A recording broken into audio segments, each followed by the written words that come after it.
All right, folks. We are going to go ahead and welcome our city council candidates. We're going to give each candidate an opportunity to introduce themselves for 90 seconds. We will start with Glenn Carlson. Sweet.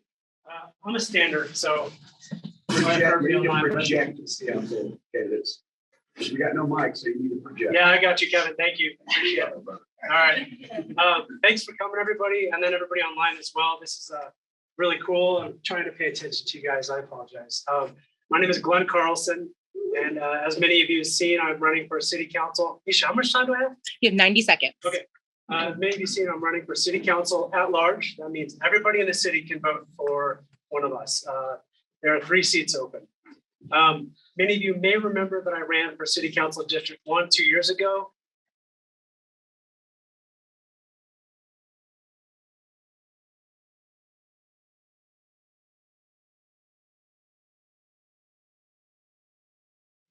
Believe it or not, is something that I've wanted to do for a long time. I think it's important, local, impactful work that directly impacts our lives here. And so I'm very attracted to that. I think it matches up well with my skill set. I like complex things. I worked for Colorado's largest company for almost a decade, commuted to Denver, could not move to Denver for the obvious reasons of I like Colorado Springs. And so my wife and I now have our own business as well. It's called Absolute Body Balance. We do massage therapy. We have 2 locations, about 30 employees. I see the things that are concerning to them within our city, the things that they struggle with, the things they want us to improve. And so I'm focused on many of those things. Obviously, we all want a very vibrant, diverse economy. That you're going to see that's common across the board. I'm a huge advocate for protecting our outdoor spaces. I think it's maybe the reason we love Colorado Springs. And then, thank you, I appreciate it. I'll talk more in a minute. Thank you. Thank you, Glenn. Next up, we'll hear from Chineta Davis.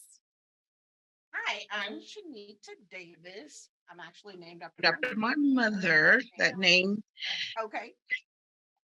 And I came here in 1983, went to Palmer High School, and then I left, came back in 1992. I have 3 adult children, and 2 of my children have businesses here in Colorado Springs. One lives in Denver. She's a homeowner over in Denver. And I have 5 grandkids. And I've been serving in the community as an advocate for all of these years.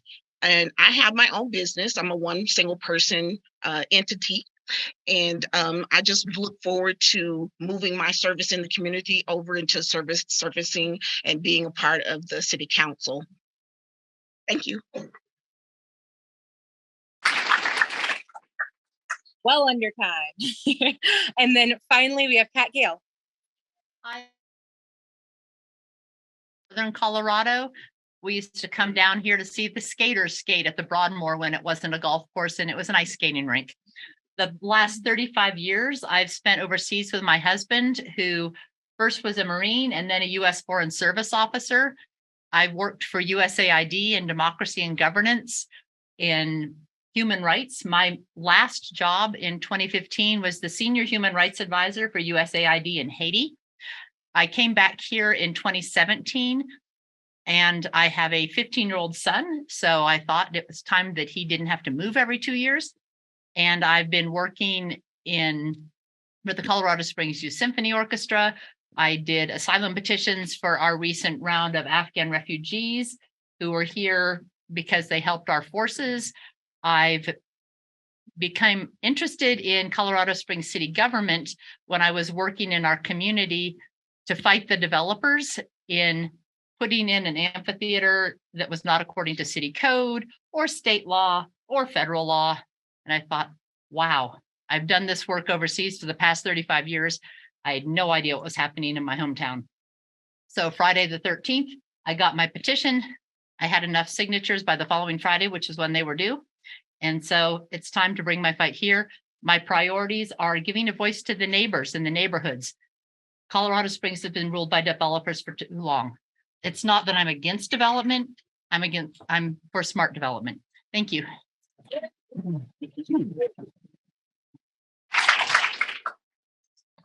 All right, we're going to dive right into questions. Our first question is for everyone to answer, and we will start this time with Kat.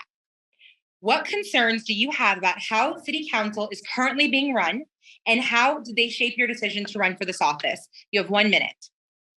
I'm concerned that most people on our city council are under the sway of developers. We just passed a water ordinance that sounds like a wonderful idea. We live in a desert, but the water ordinance was not driven by scientists. It was driven by a big building company called Norwood that just happens to have the only vacant land in the city of Colorado Springs. So rather than actually being pro water, pro conservation, smart growth, it was creating a monopoly on development. In my own experience, I looked at the city code and came up with all these different variations. And somehow, despite the fact that every single thing the developer was doing needed a variance, it passed almost unanimously. So then I started looking 2424 out at the end of Garden of the Gods. There has been no final decision on that project, and yet they've already appealed, which is also contrary to Colorado Springs law.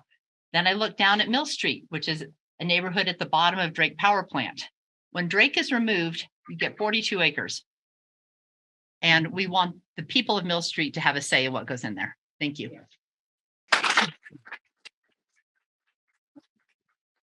Thank you, Kat. Glenn, you're next. Thank you. Appreciate it. So I'm not, I try to generally just stay pretty positive. And so I'm not interested in getting up here and saying that, city council has done a lot of bad work. But what I'm really focused on is what I think is important and what I think Colorado Springs needs. And a couple of things come to mind. Usually about 50% of city council's work is land use and planning type decisions, which obviously impacts our waterways. It impacts your neighborhoods. It impacts, future development and whether or not a freeway gets put through your neighborhood, or, to your point with Mill Street, what's going to happen to the power plant. And so a lot of these are big decisions that are going to dictate the future of Colorado Springs. The second thing that I really like to focus on, and City Council has the double duty of being on the utility board as well for our city-owned utility. And so I want to keep working on the transition to clean, affordable energy, and continue that we keep marching in that direction, and making sure that that's prioritized.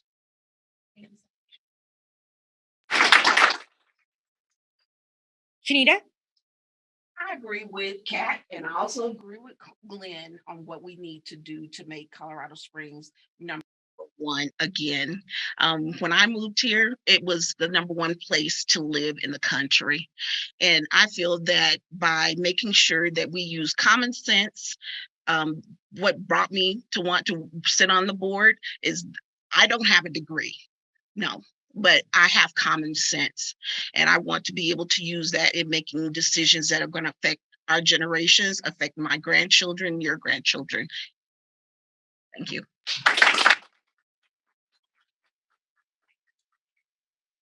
Next question. This time we'll start with you, Chineta. How would you work within the city council to ensure that all constituents are heard and acknowledged by the council, regardless of who is in the head? There is so many ways to stay visible and connect with the community today. There's no reason that I would not be available by email, telephone. I already have constituents calling me right now, and I feel really blessed, and I feel like it is my privilege to be able to take those calls and find out how my constituents really feel about what's going on and about me.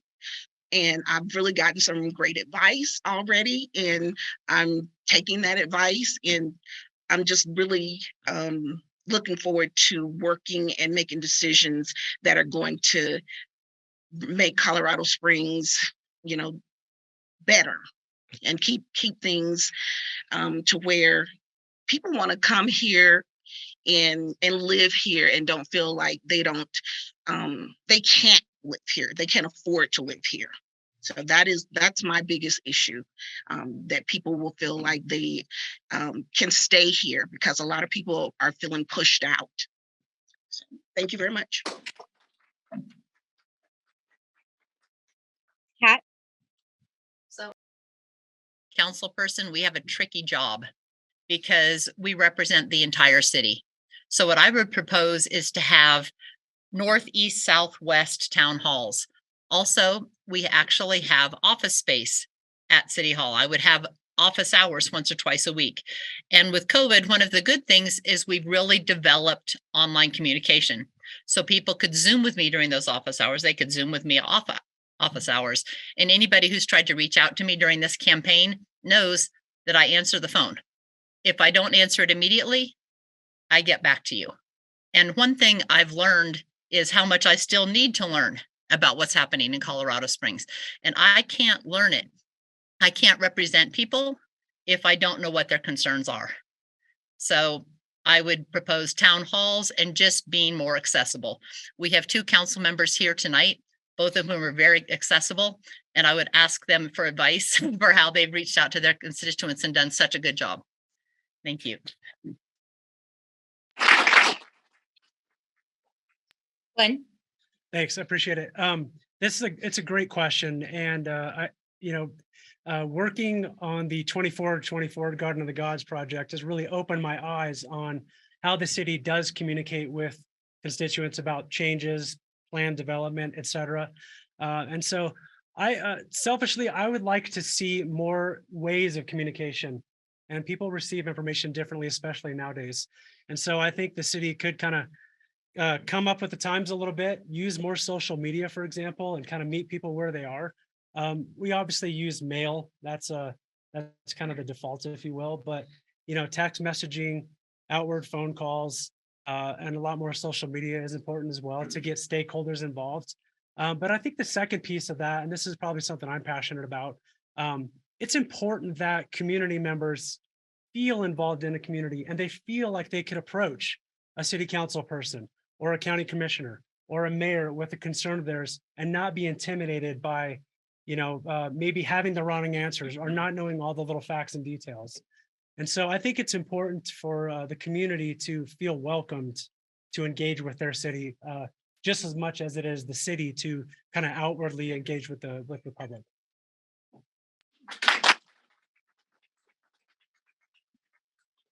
Thank you, Glenn. For this next one, it's going to be candidate's choice. You'll pick a number 1 through 3 that will decide which question you get. Obviously, you can't pick a question that's already been got because, we know how that goes. So we're going to start we're going to go back through alphabetical order. Glenn, you are first. Pick a number 1 through 3. 2. All right. With homelessness being a top concern for many citizens, what do you think is the biggest contributing factor, and what plans do you have to help alleviate this? Great question. So, obviously Colorado Springs has grown tremendously, and it's went from the town that I grew up in to officially a city now, and dare I call it a big city. And so with that, we're going to have big city problems, and many of those are going to be very visible, and homelessness is one of them. I think a lot of people try to simplify homelessness, but in fact, it's a really complex issue and requires a multitude of ways to approach it, to alleviate it. We have things like the loss of a spouse or the loss of a job, somebody that may be temporarily homeless. They need access to resources to get out of that situation. And then you have things like mental illness, addiction, disability, totally different approach. And then you've actually got folks that are homeless by choice. And we have rules and laws in the city, such as camping and littering and things like that, that need to be enforced, on folks like that just the same. And so it's a multitude of approaches. Thank you, Glenn. Chineta, I did it. Chineta, my apologies. 1 or 3? 3. Marijuana has assisted in providing Colorado with a top economy nationwide. Would you work to make recreational use allowable within our city limits, and how would you accomplish this? If not, what other sources of revenue would you bolster to benefit our economy? It seems like the people said no to recreational marijuana on our last docket, but they said yes to mushroom use. So I was like, that's very interesting. I'm going to have to do a little bit more research into that. But since recreational is legal in Denver, and we're looking at how it's affecting the communities there. I feel that we do need to do a little bit more crunching of the numbers to see how it would affect us here in Colorado Springs. But I feel that adults so far have the choice of purchasing liquor whenever they like to. So it's an adult decision, and I think that I would support the use support recreational here in Colorado Springs. Thank you. Kat, you got number one. I'm number one. As everyone is aware, crime is rising in the city. What specific type of crime is having the most impact on citizens, and what do you have planned to address it? So first, I would question the statistic. I just saw an article that came out that said, in fact, since our police have gone up, our crime has gone down. So I'm not saying that it's not a problem, but I am saying that that's a fear-mongering statistic and that we should look more deeply into that. I do know an area of crime that has gone up is like vehicle theft, personal property, vandalism, those kind of crimes, which have a real impact and are more likely to impact everyone across the city. So then it goes to police. Depending on who you ask, we're either 50 or 100 police under what is full strength. So ask yourself why. We also have poor retention. So I would increase the salary.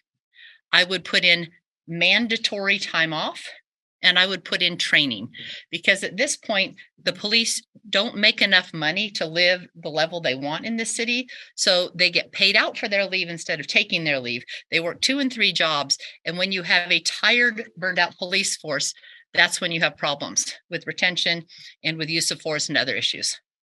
So pay more, train more. For our final round of this forum, we are going to do a speed round. I will ask a series of questions that we will not take comments on, but you will have the option of yes or no. A hand raised will be yes, a hand down will be no. Do we understand? All at the same time? Yes. So I can't see the hand. Absolutely. Yep. That's a valid point. People that are blind. You're absolutely right. So we're going to change that on the spot training. We are going to do a verbal yes or no. Okay. All right. For the first question, within the context of the recent proposal by the Pueblo City Council to restrict access to abortion medication, was the proposal ethical? Yes or no? It's a team. It's a team effort, because we were going to do hands. So now, of course. Within the context of the recent proposal by the Pueblo City Council to restrict access to abortion medication, was that proposal ethical? Yes or no? As a team. Chineta Davis says no. Kat says no. Glenn says no. Glenn says no. Okay. Everyone said no. Do you believe that climate change is a real and dangerous threat? Yes or no? Chineta Davis says yes. Glenn Carlson, yes. Kat Gayle, yes. All said yes. Should taxpayer dollars be used to provide more equitable outcomes for disenfranchised communities? Yes or no? One more time. Should taxpayer dollars be used to provide more equitable outcomes for disenfranchised communities? Chineta Davis says yes. Yes or no? Glenn Carlson says yes. Kat Gayle says yes with research. Okay. I like flying under the radar. Too late. Too late. Yes or no? Should every worker, regardless of the type of workplace, have the right to organize and collectively bargain? Yes or no? Chineta Davis says yes. Glenn Carlson, yes. Kat Gayle, yes. All right. Y'all have almost made it. Last question. Is the absolute separation of church and state as enshrined in the Constitution something that you vow to uphold? Yes or no? Chineta Davis says yes. Glenn Carlson, yes. Kat Gayle, yes. Yes. All right. Thank you all so much for the forum.